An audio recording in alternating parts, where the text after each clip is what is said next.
প্রিয় দর্শক, ভিডিওতে যেগুলো দেখছেন সেগুলো চেনেন না এমন ব্যক্তি খুঁজে পাওয়া বড়ই কঠিন। গ্রামে বেড়ে ওঠা কিশোর কিশোরীরা এই ফল খেয়ে কত যে মুখ রঙিন করেছে তার ইয়ত্তা নেই। চলুন সন্দীপের ভাষায় এই ফলকে কি বলে জানার চেষ্টা করি।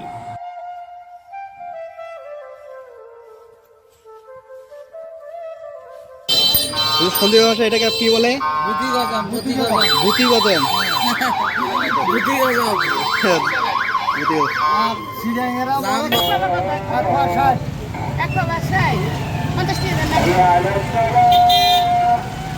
দেন 100 টাকা। কিভাবে বিক্রি করতেছেন এটা? কেজি 240। 240 টাকা কেজি? বলেন কি? কি নাম বললেন? ভূতি গজম। কেজি কত করে বিক্রি করেন আঙ্কেল?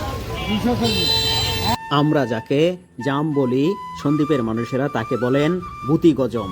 তুলনামূলকভাবে কিছুটা ছোট জামকে এখানকার মানুষেরা বলেন কাউয়া গজম।